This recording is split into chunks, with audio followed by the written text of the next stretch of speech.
So sa set B guys, walang problema kahit sa harapan o sa likuran, basta set B siya. Magandang araw sa lahat and welcome back to the JC Catalan Vlogs. At ngayong araw to guys ay tuturuan ko kayo kung paano mag-replace ng propeller sa ating DJI Mini 2 SE na drone. Actually, napakadali lang. Kaya halika na, samahan nyo ako. So, diretso na tayo. Wala na tayong ibang satsat. Tatanggalin na natin o ilalabas na natin ang ating drone. Ayun, bukas na yung ano. Nimutan ko isara. So, andito yung mga ano ko. Mga extra propellers. Actually, bukas na yung iba. Kasi, nagpalit na ako nung una. So, ngayon is magpapalit na naman tayo. So, actually, may 6 ata ako dito na spare. 2, 4, 6. Ayun, 6. Tapos, lalabas natin tong ano. Mini screwdriver para pantanggal ng mga screws. And ang drone natin mismo, ayan. Actually, ilang ulit na tong sumemplang kaya bugbog sarado na to. So, set muna natin. So, ilang ulit na siyang nag-crash and now, papalitan natin ng mga propellers. Napakadali lang nito guys, kaso nga lang kung bobo kayo katulad ko na nataranta nung may shoot ako kasi ito, ayan. Nagpalit ako, tas hindi ko nagbasa kasi may set A, set B ito. So, set A, tas set B. Pag nabaliktad yan, hindi hindi gagana. Lilipad naman pero hindi nilipad ng straight. Sesemplang agad. So, ayan. So, iba dito is actually ito guys, lilipad pa rin naman ito kahit may ganyan na yan. Pero hindi na tayo makakakumpiyansa lalo na sa matataas at saka sa malalakas na hangin. Ito okay lang tong ganito. May konting ano lang siya, bend, hindi maklaro sa camera. Okay lang to. Pero ito at saka yan, hindi din natin palitan. So hindi na natin siya kailangang i-on o lagyan ng battery kasi ito lang naman ang ating papalitan. So yun. Tatanggalin na natin. Una muna tayo dito. Kasi asan ba yan? Yan. May nabuksan ako dito. Yan o. Set A is, kung nakaharap tayo dyan, which is ito. Set A ito. May nakalagay A o. So, dito at dito. Set B is magkabila. Yan at saka dito. Sa kabila. So, yun. Talagang kailangan nyo magbasa. So, may 3 akong set A at 3 set B. Tama ba? May 3 akong set. So, 6 lahat. So, tatanggalin muna natin. Una muna tayo dito sa, ano yun? Set B. Set B. Set B ito, no? So, kailangan natin ng screwdriver. Camera down muna tayo. Yun.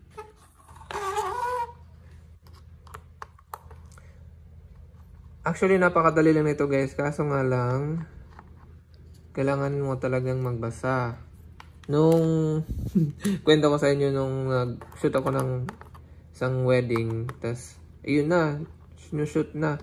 Tapos, sinabihan ko yung head namin na magpalit muna ako ng propeller, sandali lang. Kaso nga lang, ayun na. Abala pa. So, ayun, tanggal na. Bilis lang. So, hanapan natin siya ng pares. Set B. Set B. So, sa set B guys, walang problema kahit sa harapan o sa likuran. Basta set B siya. Hindi pwedeng set A. Kukompare natin yan mamaya. So, meron ako dito na buksan. Ito ba yun? Set B. So, may extra screws siya guys. Ewan ko lang kung ba't 3 ang extra niya. Pero, sa tingin ko pwede pa naman magamit to. So, hindi na natin gagamitin itong extra nito. So, set B. Set B.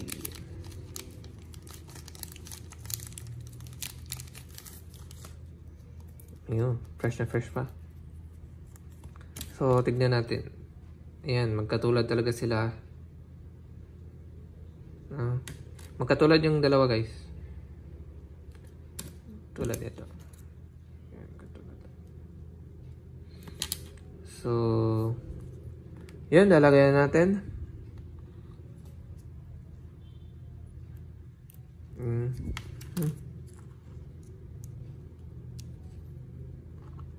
Hawakan lang natin tong kanyang motors para hindi siya sumama sa pag-ikot.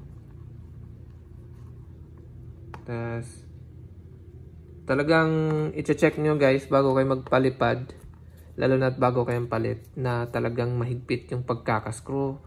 Kasi may ibang cases dito na paglipad isatanggal yung propeller kasi hindi mahigpit yung pagkakascrew. Kahit dito guys, pagkatapos yung ilagay, kabit, i-check nyo ulit kung mahigpit pa ang pagkakalagay. Kasi naku, baka sumemplang naman ang inyong drone. Okay, natapos na tayo sa kanyang right. Nakaharap tayo dito, nasa left front arm niya. So nakita nyo sa previous video guys, may tutorial ako, nagpalit tayo nito. Right arm niya, kasi nabali ito. So okay naman siya ngayon. So ngayon is papalitan naman itong right propeller niya. Front right kasi yun. Kung natatanong kayo ba't nagkaganyan yung mga propellers ko is, ayun, sumemplang siya, sumabit siya sa puno. Sumabit siya sa wire. At kung ano-ano pang masabitan niya.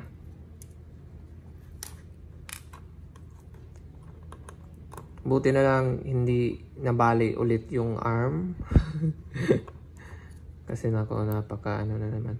Gastos na naman. So ayun. Tanggalan natin to. Set A to guys. Set A kasi yun. So asan yung set A? May set A ako dito binuksan na kanina. Ayun. Set A. Kung nakaharap tayo dito is tama. Ito. So may screw din to, hindi na natin tatanggalin yung screw kasi yung screw lang dito ang ating gagamitin. So compare natin yung tinanggal natin, ayun, magkatulad talaga sila ng hugis o kurba sa kanilang propeller, sorry. Compare natin yung set B, magkaiba magkatapat. So hindi talaga yan, hindi talaga matuwid na lilipad ang inyong drone. Kung set B ang nilagay dito, at kung tama yung iba, hindi kayo magkabilaan. Ewan ko lang, hindi ko pa na-try. Pero wag na natin i-try. Baka makagastos naman tayo. So sa mga hindi FMC dyan, o di kaya Flymore combo, at kung wala kayong extra propellers, free sa inyong drone is makakabili naman kayo sa Shopee. Check nyo lang. Parang set na rin yun, A at B. Check nyo lang yung legit seller. Ako nga, muntikan ko nang maubos tong mga propellers ko. Pero kung sakali, may orderan naman tayo sa DJI store din. Ayun, check natin kung may fit. Ayun. Check na rin natin sa likuran.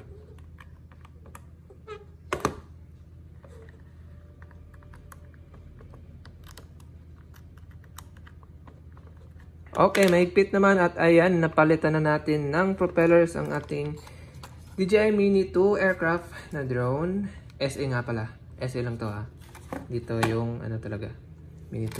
So, ito yung sa A. Set A ito. Oo, set A. So, dito yan. Nakikabit natin. At set B, dito. So, asan yung mga ayun, kita nyo talaga. Parang kinagat ng So, ito yung kaibahan ng set A, set B. So, hindi talaga siya pwedeng magkapalit kasi hindi lilipad ng matuwid ang inyong drone. So, Parehas na set is parehas sila ng ano talaga. Shape, malamang. Mahirap na ako magkaiba.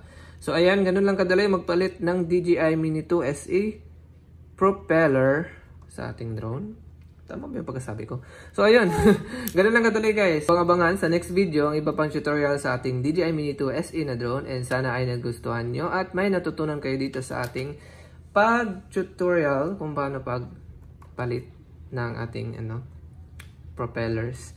So kung hindi pa yung nakapanood sa previous video, ayun, nangasumemplang yung mga ibang drone. May siguro maka-upload pa ako ng iba pang compilations, pero mas sisikapin kong makapag-upload pa ng iba pang tutorial.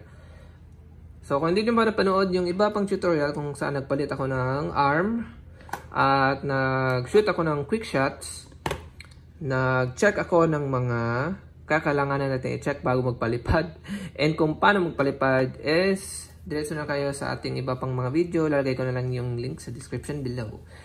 And mag-comment na lang kayo kung may iba pa kayong request sa ating tutorial. And yun lang. Maraming salamat and see you guys next vlog.